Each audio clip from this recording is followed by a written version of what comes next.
안녕하십니까? 오늘 본문이 짧죠? 짧다고 설교가 짧아지는 건 아닙니다. 오늘 본문이 예수께서 당신을 믿는 유다인들에게 이렇게 말했다. 이게 공동 번역은 그렇게 돼 있어요. 너희가 내 말을 마음에 새기고 산다면 너희는 참으로 나의 제자이다. 그러면 너희는 진리를 알게 될 것이며 진리가 너희를 자유롭게 할 것이다. 이렇게 되어 있습니다. NIV 성경에는 자기를 이미 믿었던 사람이에요. 믿었던 유대인들에게 네가 내 말에 거하면, 내 말을 홀드하고 있으면 너는 나의 진정한 제자이며 그러면 너희들은 진리를 알 것이고 진리가 너를 자유롭게 할 거다. 이렇게 말씀입니다. 우리가 광복 이번에 79주년입니다. 유감스럽게도 광복절 행사가 두 곳에서 일어났다는 사실은 저희들이 기억하고 있습니다. 어쨌든 저희들은 1945년 8월 15일 날 광복했지만 대한민국 정부가 세워진 것은 1948년 8월 15일이죠. 정부가 정식으로 시작하는 발걸음을 뗐습니다. 그 당시 세계는 네 가지 유형의 정치 체제가 지배하고 있었습니다. 하나는 역사적으로 최초의 정치 유형인 왕정주의, 두 번째는 절대 왕정의 틈바구니에서 개신교 국가들을 중심으로 서서히 자리 잡고 있던 입헌 군주제가 있었습니다. 덴마크 왕국, 네덜란드 왕국 형태죠. 스웨덴 모두가 다 왕이 있고 총리가 있는 그 입헌 군주제죠. 셋째는 역사적인 정치 체계가 없이 건국된 미국에서 성경을 바탕으로 발전되고 있었던 자유민주주의. 마지막으로 천재적인 사상가 칼 막스에 의해서 만들어진 공산주의. 그래서 러시아에서 자리 잡은 이후 새로운 국가의 탄생과 더불어 당시 지성인들에게 매혹적인 정치 이념으로 추앙받기도 했습니다. 네 개의 정치 형태입니다. 하나는 왕정, 그다음에 입헌 군주제, 자유민주주의, 공산주의. 대한민국은 왕조 시제를 거쳐 일제강점기를 지나면서 왕조는 단절됐고 일종의 군주제와도 같았던 반상제도도 거의 모습을 감췄습니다. 그러다가 광복을 맞았는데 바로 그 상태에서 어떤 체제를 선택해야 하는지에 대해 숙제가 주어졌습니다. 선택할 수 있었던 정치 체제의 두 유형은 자유민주주의와 공산주의였어요. 당시 세계의 흐름에 따라서 남쪽은 자유민주주의를, 북쪽은 공산주의를 선택함으로써 한반도에 두 개의 정부가 세워졌습니다. 광복 이후 짧은 시간 동안 어떻게 체제를 선택하고 나라가 세워질 수 있었는지 놀라울 따름입니다. 대한민국 임시정부를 수립해서 만든 헌법 전문은 지금 우리가 글을 쓴다고 해도 명문입니다. 이렇게 자유민주주의를 기본으로 한 대한민국의 역사가 시작이 된 거죠. 그래서 1948년 우리나라는 자유민주주의를 택했어요. 그러니까 미국식 자유주의죠. 그리고 북한은 공산주의를 택했고요. 근데 자유의 진정한 개념과 가치도 잘 모른 채 시작된 나라는 시행착오를 거듭하는 중에 우리나라는 농지개혁이 이루어져 가지고 농지개혁법이 6월 21일 날 국회 통과하고 그 다음에 23일 날 시행하게 돼 있는 날에 그 다음에 이틀 있다가 공산주의가 전쟁을 일으킨 거죠. 6월 25일 날. 그때 농지개혁이 법으로 정해지지 않았더라면 이 나라는 공산화됐을 거라고 그럽니다. 1950년 6월 25일 북한의 전면적인 침략으로 한국전쟁이 발발해서 큰 위기와 혼란을 맞게 됩니다. 3일 만에 서울이 함락됐어요. 한 달 만에 낙동강까지 파죽지세로 밀고 내려온 북한군에 망연자실했습니다. 그때 교회는 나라를 위해 눈물로 기도하기 시작했어요. 그리고 얼마 후에 유엔의 지원 결의가 결정됐고 유엔의 21개국이 6.25 전쟁에 참전합니다. 이들이 한국에 온 이유는 오직 대한민국의 자유와 평화를 수호하기 위해서 세계 16개 국가 196만 명의 젊은 군인들이 이 땅에 싸웠고 6개국에서 의료 지원단이 파견됐습니다. 40여 개국에 물자를 지원하고 유엔군은 피난민 구호 사업, 의료시설, 교육시설 및 전후 복구를 지원하는 걸 담당했습니다. 전쟁에 말할 수 없이 많은 희생이 뒤따랐죠. 한국군이 약 13만 7,800명, 미군이 3만 9,940명, 유엔군이 3,730명 이상이 희생되고 실종자와 포로가 약 9,930여 명입니다. 외국에서 그것도 역사에 아무런 기여도 없는 조그마한 신생국가에 이렇게 많은 사람들이 와서 피를 흘렸습니다. 이렇게 우리의 자유민주주의는 위기 속에서도 계속해서 같은 길을 갈 수 있게 된 겁니다. 여러분, 자유, 이게 얼마나 소중합니까? 우린 때로 너무 흥청망청 생각 없이 살았는데 미 하프중국 건국의 아버지 중에 한 명인 패트릭 헨리는 연설에서 그가 독립전쟁을 해야 되는 당위성을 자유가 아니면 죽음을 달라고 말로 표현했습니다. 세계 도처에서 모인 수많은 젊은 청년들이 아무런 조건이나 대가도 없이 우리를 위해 싸우다 죽기까지 하며 지켜준 자유입니다. 많은 신앙 선배들이 자유가 아니면 죽음을 달라고 외치고 목숨을 다해 싸우가며 지켜온 이 자유는 도대체 뭐냐? 여러분, 출애굽기에 보면은 모세가 하나님 앞에 당신 이름이 뭡니까? 하고 물어봅니다. 하나님, 신에게 이름이 있는 것은 우리 여호와 하나님 뿐이잖아요. 그때 하나님께서 자기 이름을 뭐라고 말씀했는지 아십니까? 나는 스스로 있다 그랬어요. 스스로 있다. 영어로는 I am that I am인데 더 재밌는 것이 스스로 있는 자란 말이 스스로 자자에 말미암을 이유입니다. 사실 하나님의 이름이 자유예요. 나는 스스로 있는 자다. 스스로 말미암은 자라고 자유예요. 그 하나님의 이름이 자유입니다. 그러면서 출애굽기 3장 15절에 이는 나의 영원한 이름이요 대대로 기억할 나의 칭호라 그랬습니다. 여러분, 하나님의 이름이 자유라고 하는 사실을 오늘 처음 우리가 아는 겁니다. 자유, 자유이신 하나님. 하나님은 자유인데 우리 인간은 하나님을 의존하고 살아야 되는 존재예요. 하나님은 뭐든지 자유롭습니다. 하나님은 자유인데 우리는 자유가 제한되어 있어요. 그분을 의존해야만 되는 존재예요. 하나님을 경외할 때만 자유예요. 하나님을 경외한다는 말은 하나님을 사랑한다는 뜻입니다. 그래서 로마서 8장 28절 하나님을 사랑하는 자, 곧 그 뜻대로 부르심을 입은 자들에게만 뭐가 있어요? 모든 것이 합력하여 선을 이룹니다. 그러니까 자유한 자, 하나님을 경외하는 자, 하나님을 사랑하는 자, 경건하게 사는 사람, 하나님을 믿는 사람만 모든 것이 합력하여 선을 이룬다는 축복이죠. 성경의 자유라는 단어는 세 가지 뜻이 있는데 하나는 죄악의 촉박에서 풀어주신 자유, 그 다음에 사랑하는 자유, 무엇이든지 하라는 자유입니다. 성경이 하나님이 그들에게 복을 주시며 하나님이 그들에게 이르시되 생육하고 번성하여 땅에 충만하라, 땅을 정복하라, 바다의 물고기와 하늘의 새와 땅에 움직이는 모든 생물을 다스리라. 하나님의 5대 명령이죠. 문화명령이라고도 합니다. 충만하라, 정복하라, 생육하라, 그 다음에 다스리라. 하나님은 태초에 이렇게 무엇이든지 하라고 말씀했습니다. 이게 자유예요. 근데 하나님의 자유는 절대적인 자유고 우리 인생의 자유는 그 하나님을 의존하는 의존적인 자유입니다. 영생도 마찬가지죠. 하나님이 자존적 영생을 가지신 분이라면 우리는 하나님을 의존하는 의존적 영생을 가졌습니다. 그래서 한마디로 예수 그리스도로 말미암아 하나님을 의지하여 얻어지는 영원한 삶입니다. 그러니까 아까 말했던 대로 하나님의 이름은 그 자체가 자유예요.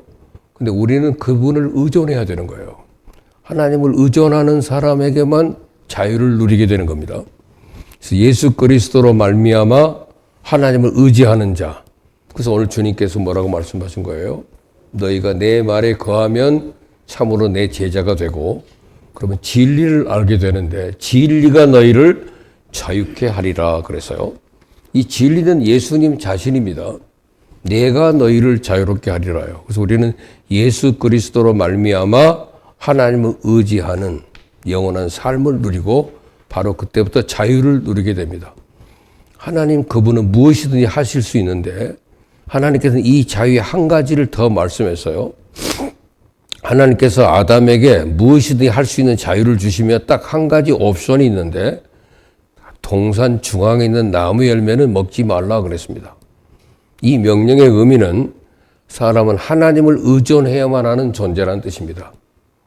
선악과에 어떤 마술적인 힘이 있다는 것이 아니라 솔로몬은 전도서에서 인생의 헛되고 헛됨을 얘기하면서 이 일의 결국을 다 들었으니 하나님을 경외하고 그의 명령들을 지킬지어다. 이것이 모든 사람의 본분이다 그랬습니다. 그러니까 사람의 본분이 뭡니까? 하나님을 경외하는 것, 하나님을 의지하는 것. 그때만 우리는 진리를 알게 되고 우리를 자유케 하는 것입니다. 사람의 본분이 뭐냐? 그러니까 하나님을 경외하라 그랬어요. 경외한다는 것은 사랑의 다른 표현입니다. 아까 하나님을 경외한다는 말은 다른 말로 번역하면 하나님을 사랑하는 자죠. 그래서 로마서 8장 28절이 바로 그겁니다.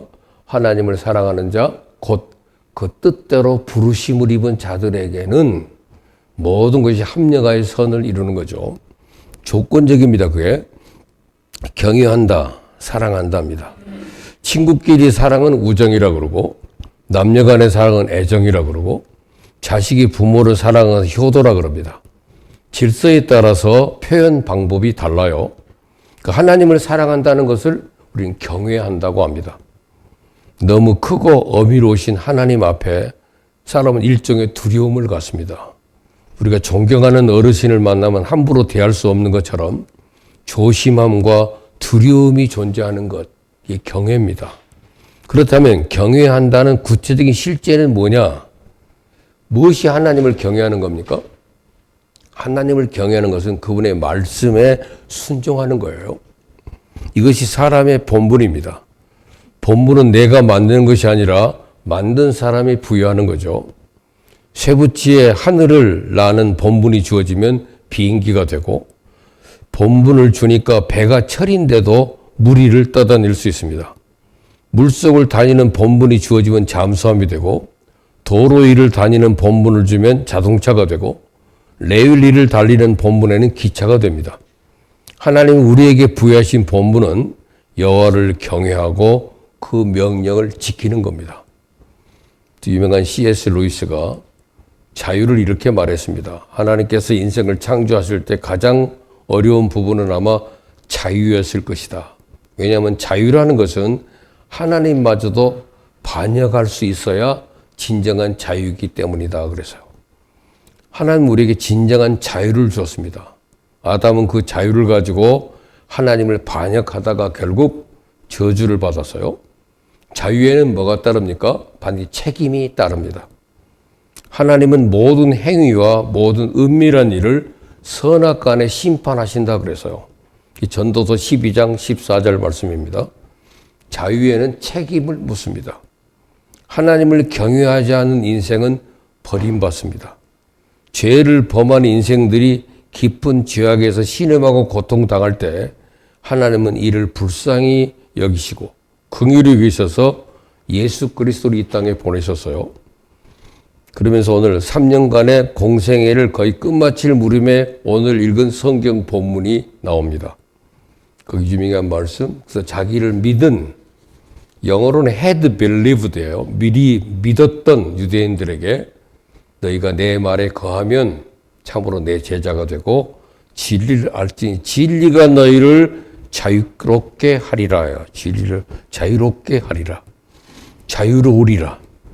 근데 그 36절에 보면 아들이 너희를 자유롭게 하면 너희가 참으로 자유로우리라 그래서요. 예수님께서 주시는 자유, 완전한 그리스도 안의 자유입니다. 세상에 자유보다 더 좋은 개념이 어디 있는지 찾아보세요. 사랑. 여러분, 자유의지 없이 사랑만 있다는 것은 사랑일 수가 없습니다. 평화도 마찬가지입니다.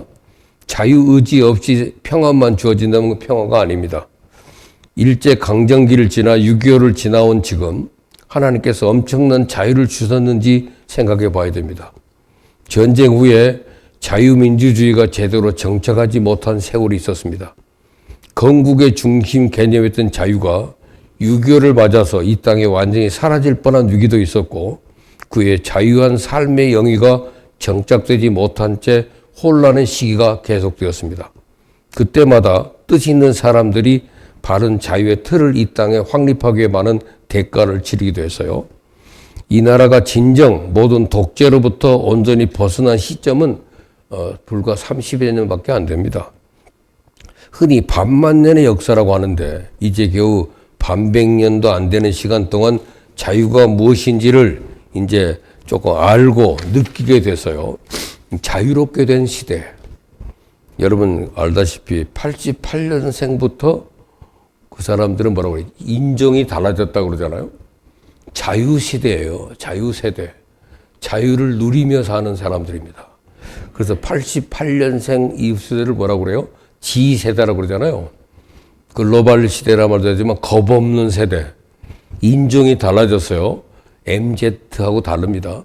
이 88년생 이후 아이들이 세계에서 한류를 일으킵니다. 한류는 우리나라는 땅이 좁기 때문에 내수가 안 돼서 밖으로 뻗어나가는 거거든요. 그래서 한류가 지금 세계 끝까지 미쳐가고 있어서 한류의 영향은 어마어마합니다. 자유를 누리는 세대. 자유는 특별한 것이 창의성이 생긴답니다. 중국도 가시하니까 이제 중국을 비롯한 아시아 시대가 오지 않겠습니까? 하고 어떤 경제학자들이 그 독일 경제학자 헤르베르트 기르시에게 질문하니까 이제 중국을 비롯한 아시아의 시대가 오지 않겠습니까? 그랬더니 세계 모든 학자들이 이와 같은 전망을 내놓을 때였기 때문에 나온 질문인데 그 헤르베르트 기르시가 아마도 그렇지 않을 겁니다. 유럽은 눈에 보이지 않는 전통적인 제약이 많기 때문에 한계가 있습니다. 그리고 동양은 자유 안에서부터 나오는 창의력이 여전히 많이 부족합니다. 이것이 문제가 될 것입니다. 앞으로도 미국의 시대는 계속됩니다. 왜냐하면 저들은 한없이 자유롭기 때문입니다. 그런데 그 자유민주주의를 택하고 있는 나라만 창의력을 발휘하기 때문에 세계로 뻗어나간다는 거예요. 그러나 이 통제가 있는 사회, 일본은 그 구속된 사회가 많잖아요. 아날로그로 지배를 받잖아요. 그 지배니까 창의력이 안 나온답니다. 근데 한국만 G세대들부터 창의력을 발휘하니까 세계로 뻗어나간다는 사실입니다. 여러분 자식들에게도 너무 통제를 가하면 아이들이 창의력을 잃어버린다고 그러잖아요. 자유로운 거. 자유가 뭡니까? 하나님이 자유잖아요. 그분이 예수 그리스도로 말미암아 우리에게 주는 자유, 그 자유를 누려야 됩니다. 우린 지금 정말 아무것도 없는데 이렇게 잘 살고 있잖아요. 세계 자원이 풍부한 국가치고 제대로 잘 사는 나라가 없답니다. 왜? 창의성을 넘어서는 보물은 없기 때문에. 그리고 그 자유로운 창의성 때문에 대한민국은 자유민주주의 발전과 함께 세계 강국들과 어깨를 나란히 견주는 나라가 되었습니다. 자유가 있는 나라. 그래서 자유대한이라고 하잖아요. 자유민주주의. 5,000년 역사에서 기껏 우리가 지금 30여 년간 자유를 우리가 누린 채 우리 후보들에게 물려주지 못한다면 얼마나 안타까운 일입니까? 그렇다면 이 자유를 우리 이 땅에 살면서 어떻게 사용해야 될까? 사랑하는 자녀들을 두고 우리는 언젠가 이 땅을 떠나게 됩니다. 아무리 많이 견고하게 쌓아두어도 그것이 무너지는 것은 순식간에 이루어질 수 있어요. 전자현미경으로나 겨우 보이는 작은 바이러스 하나 때문에 아무것도 할 수 없는 삶이 되어버립니다. 어디 갈 수도 없고 만날 수도 없고 누군가 약속을 안 하면 그 자체로 신뢰가 아닐까 수그리게 됩니다. 자유롭다는 것이 얼마나 큰 축복인지 요즘 더 실감하게 될 겁니다. 우리는 엄청난 노력으로 제2차 세계대전 이후 거의 유일하게 전쟁을 치르고서도 자유민주주의를 확립한 나라가 됐습니다.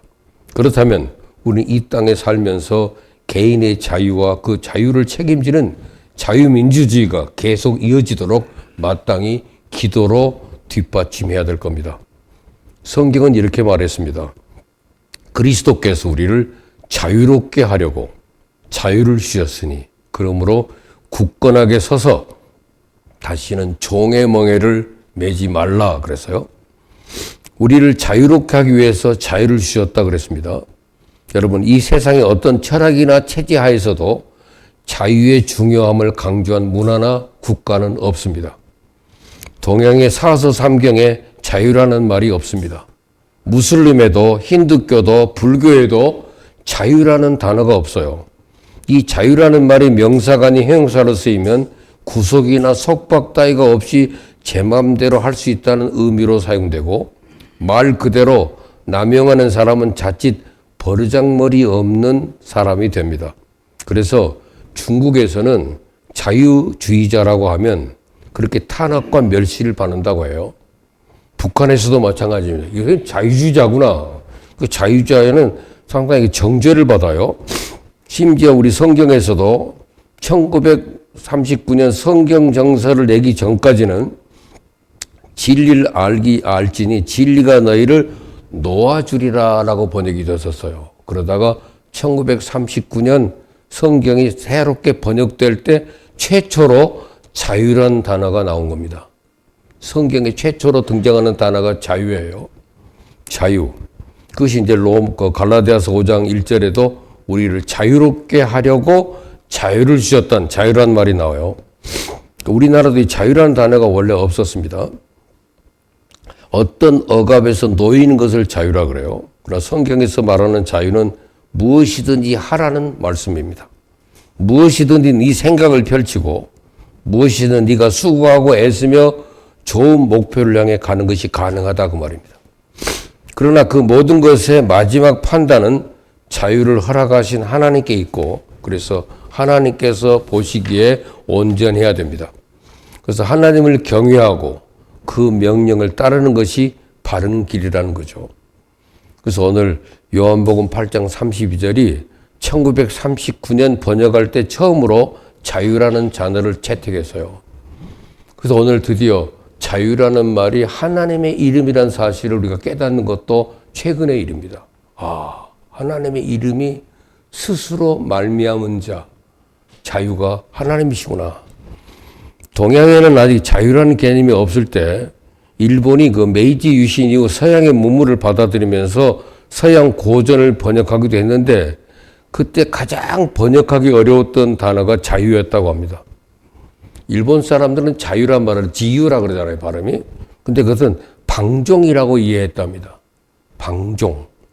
그때 처음 들어온 개념이에요. 그러니까 자유라는 단어, 지금 우리가 흔히 쓰는 이 단어가 하나님의 이름인 줄을 이제야 우리가 알잖아요.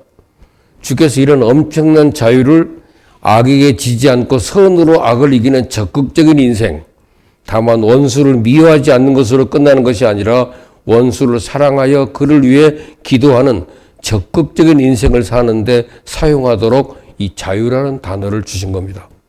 그래서 종의 멍에를 매지 말고 종의 멍에를 이기는 유일한 길은 그 자유를 굳게 지키는 겁니다.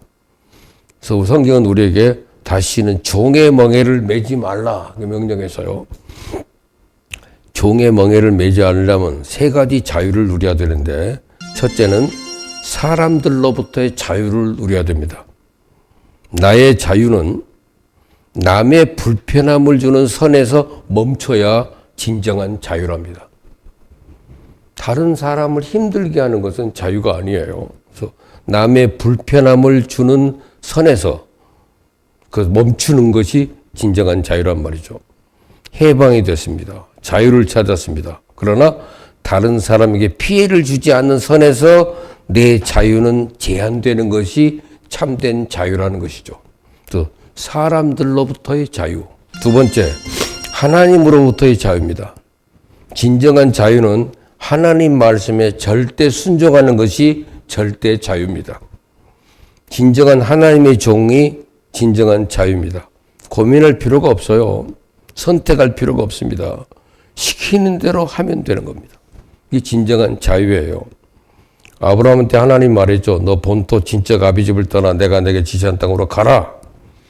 근데 아브라함은 갈 바를 알지 못하고 떠났어요. 왜? 하나님이 시키니까. 무조건입니다. 이것이 자유입니다. 그래서 하나님 말씀에 순종하는 것이 참 자유. 하나님으로부터 자유입니다. 세 번째, 마지막 자유입니다. 죽음으로부터의 자유예요.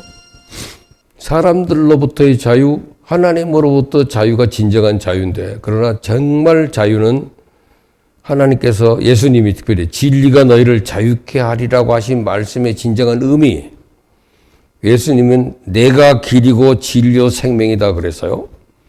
근데 길, 진리, 생명은 모두 같은 말입니다. 생명이 아닌 것은 진리가 아니고 진리가 아닌 것은 길이 아닙니다. 그러니까 죽음으로부터의 자유가 가장 놀라운 자유입니다. 우리 민족이 참 자유를 누리는 길은 오직 예수 그리스도 진리에게로 가는 길뿐이에요. 우찌무라 간조가 그리스도 없는 곳에는 참 자유가 없다 그랬습니다.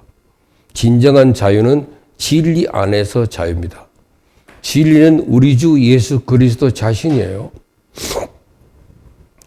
어떤 목사님이 예를 들었더라고요. 자기 그 교회에 수양관이 있는데 수양관에 가면 이제 닭도 많고 개도 3마리나 된대요. 근데 닭을 얻어온 군산에서는 밖에 놓아 먹이던 닭이래요. 그러나 지금 가두어놓고 기르고 있답니다. 그래서 관리하는 집사님한테 그 놓아 먹이면 안 돼? 그랬더니 그러면 완전히 자연 토종짝이 될 거 아니야? 그랬더니 그 집사님이 목사님 이곳에서도 닭을 놓아 기르면 쪽제비나 살쾡이가 와서 당장 잡혀 먹습니다. 이렇게 길러야 답답해도 안전합니다. 그러더래요. 만일 닭을 밖으로 내놓으면 자유로울 것 같으나 결코 그렇지 않다는 겁니다. 모이를 쪼아 먹으면서도 족제비가 어디에서 달려드나 불안하게 망을 봐야 된다. 항상 경계해야 됩니다. 근데 닭장 안에 있으면 그런 염려가 전혀 없습니다. 불안할 리가 없다는 얘기죠. 닭장 밖으로 나가면 물이 어디 있는지 찾아야 됩니다.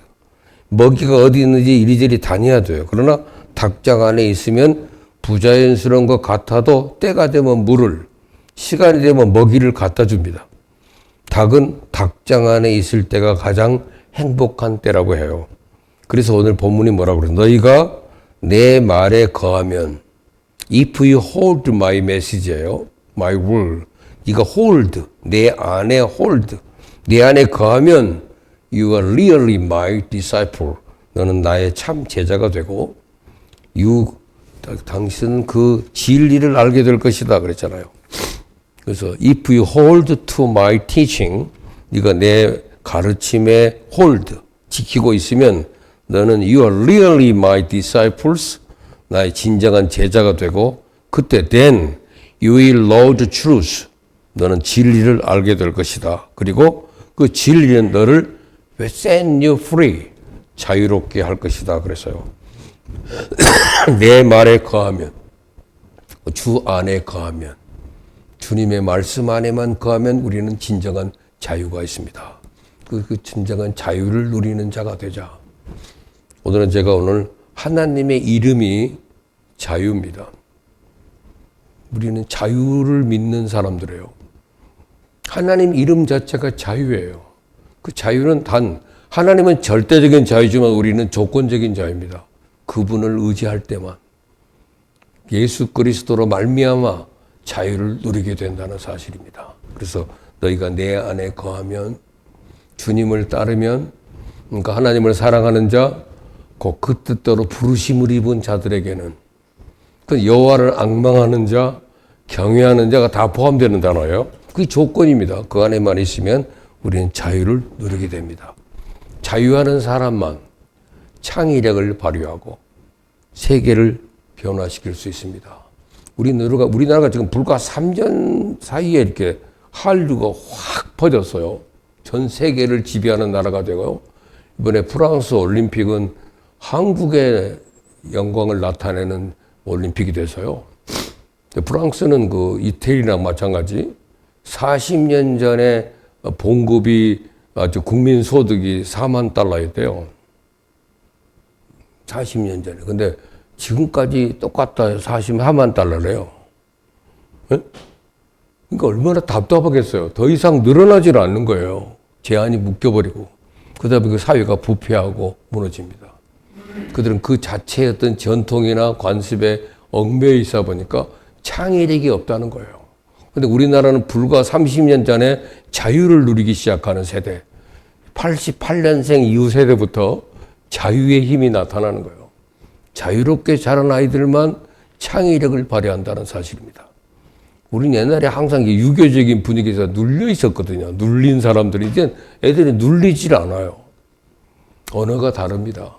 그러니까 세계적으로 나타낸 그 힘이 세계를 변화시키고 우리 한국에 대하여 열광하게 만드는 것 같아요.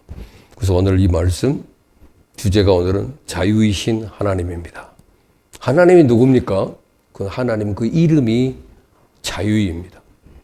자유를 우리에게 주셔서 진리가 그분이 우리를 자유롭게 한다는 사실. 그래서 진리가 너희를 자유롭게 하리라는 것은 세계 명문대학의 모든 교훈이 이 교훈입니다. 옥스퍼드 대학도 진리가 너희를 자유롭게 하리라예요. 전 세계 모든 명문대학이 진리가 너희를 자유롭게 하리라. 그 자유가 우리에게도 주어졌다는 사실을 우리 광복절과 함께 다시 한번 깨닫는 겁니다. 이상입니다.